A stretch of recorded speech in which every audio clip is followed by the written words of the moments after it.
The Swedes said he was too wooden. The coaches said his technique was a disaster. The tennis establishment said his two-handed backhand was a freakish mistake that would never win a major title. The reason? A 35 beat per minute heart rate, a resting pulse so low that doctors thought he was a medical anomaly. He looked more like a rock star than an athlete, with long blonde hair and a headband. But what if I told you this Ice-Borg was actually a biological machine built for the sole purpose of outsuffering every human on Earth? What if I told you he was so obsessed with the tension of his wooden rackets that he slept with them to listen for the sound of them snapping in the dark? And what if I told you that at age 26, while he was the undisputed king of the world, he simply walked away and never looked back? Some say it was burnout. Others say it was the pressure of perfection. But what if it was something else entirely? His name was Björn Borg. He became the first global superstar of the modern era, and the records he set in the 1970s still haunt the legends of today. Today you'll see the truth. Number 1. A heart rate that defied medical science. In the mid-1970s, as Bjorn Borg began his total domination of the professional circuit, he underwent a series of medical examinations that left doctors in a state of shock. The average healthy person has a resting heart rate between 60 and 100 beats per minute. A highly trained marathon runner might sit in the low 40s. Bjorn Borg's resting heart rate was recorded at a staggering 35 beats per minute. His blood pressure was often measured at 70/30. In medical terms, anyone else with those numbers would be considered in a state of near-death or clinical shock. But for Borg, it was his greatest tactical weapon. It meant that during the fifth set of a Wimbledon final, when his opponent's heart was hammering at 190 BPM and their brain was screaming for oxygen, Borg was operating in a state of cold, deep meditation. He was biologically incapable of panic. While rivals like John McEnroe were exploding at umpires and losing their focus, Borg's pulse remained steady, rhythmic, and terrifyingly slow. He didn't just play tennis. He outweighed the human nervous system. Number 2. The 80-pound wooden obsession. By 1980, the tennis world was shifting. Metal and graphite rackets were the new frontier, offering power that was impossible to achieve with wood. But Borg refused to change. He stayed loyal to his wooden Donne Borg Pro, a racket that belonged to a bygone era. But it wasn't just the material, it was the tension. Most professionals today string their rackets at 50 to 60 pounds. Borg insisted on 80 pounds of tension. The tension was so extreme that the wooden frames could barely hold the pressure. This led to one of the most bizarre stories in sports history. Borg would travel with dozens of rackets, and because the wood was under such immense strain, the frames would frequently warp or literally explode in the middle of the night. Borg reportedly insisted on sleeping in hotel rooms filled with these rackets, claiming he could hear the cracking of the wood splintering while he slept. He treated his rackets like delicate, high-tension instruments that were always on the verge of self-destruction. He hit the ball with more topspin than any human had ever seen, effectively playing a 21st century power game with a 19th century tool. Number 3. 20 minutes of pure insanity. July 5, 1980. Wimbledon Final. It is widely considered the greatest tiebreak in history. Bjorn Borg was facing a young, fiery John McEnroe. The fourth set tiebreak lasted 20 minutes of back-and-forth psychological warfare. Borg had 7 championship points. 7 times, he was one stroke away from ending it. McEnroe saved them all. McEnroe had 7 set points. Borg saved them. The score reached 16-16, then 17-17. The crowd was losing their minds, but the cameras showed Borg's face. It was a mask of stone. McEnroe eventually won the tiebreak 18-16, forcing a 5th set. Any other player in history would have collapsed mentally after failing to convert 7 championship points. But Borg?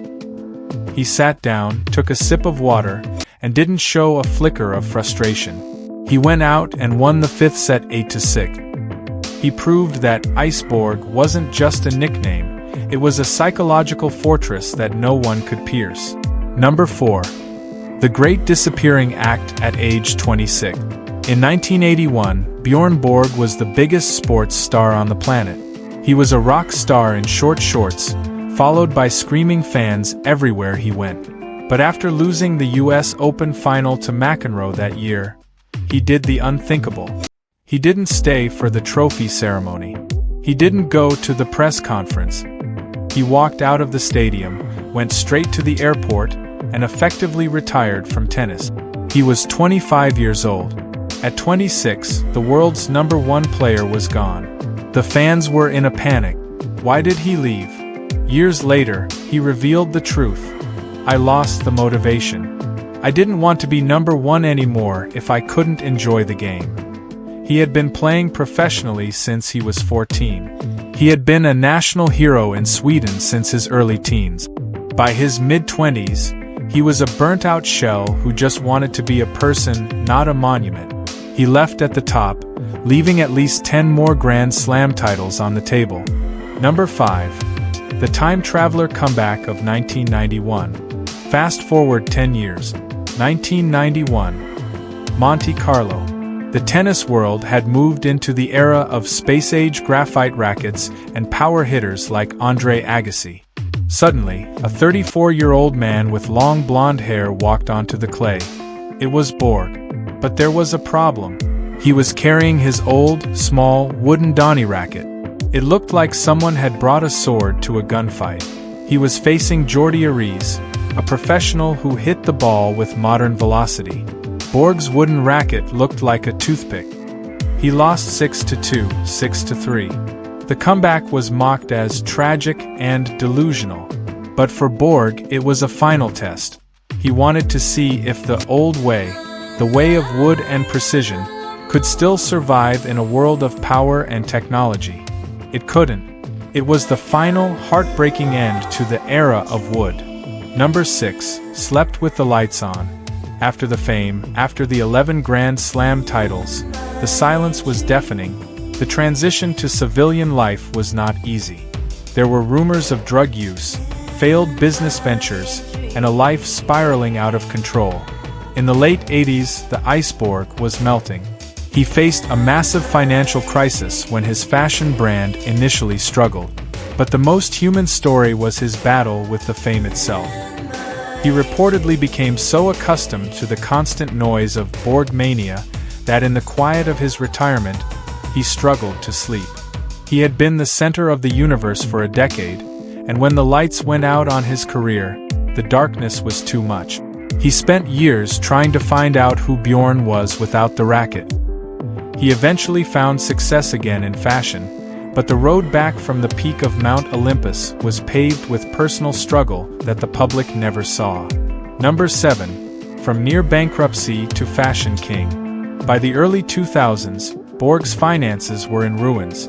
He had invested in projects that failed and owed massive sums in taxes. In 2006, he did something that broke the hearts of tennis fans. He announced he was auctioning off his 5 Wimbledon trophies and 2 of his winning racket. He needed the money. His old rival, John McEnroe, heard the news and was horrified. McEnroe reportedly called Borg and said, "What are you doing? Are you crazy?" McEnroe, Jimmy Connors, and Andre Agassi all reached out, telling him his legacy was not for sale. Borg eventually withdrew the trophies from the auction.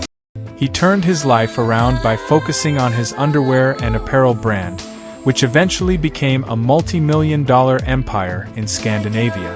By 2026, the Bjorn Borg brand is a symbol of Swedish cool, proving that the man who almost lost his history managed to rebuild his future. Number 8. 11 Grand Slams in 27 attempts. To put Borg's dominance in context, we have to look at the efficiency. Most modern greats take 50 or 60 Grand Slam appearances to reach double-digit. Borg played just 27 Grand Slam tournaments and won 11 of them. He won 5 consecutive Wimbledons and 6 French Opens. Between 1974 and 1981, if Borg entered a tournament on clay or grass, He was almost statistically guaranteed to win. He didn't have the benefit of modern nutrition, travel, or recovery. He did it through sheer physical will and a heart rate that refused to spike. Historians of the game found that Borg's forced error rate was the lowest ever recorded. He didn't beat you with winners. He beat you by being a wall. He hit the ball, and he waited for you to fail. And you always did. Number 9. The Viking who never quit until he did. Björn Borg was born in June 1956 in Södertälje, Sweden. He was a working-class kid. His father won a golden tennis racket in a table tennis tournament and gave it to young Bjorn. That was the spark. He left school early to pursue the game. He didn't have the luxury of a wealthy tennis academy. He practiced against a garage door until the neighbors complained. When he reached the world stage, he wasn't thinking about being a celebrity. He was thinking about survival. He was the 7th son of a culture that valued hard work and silence.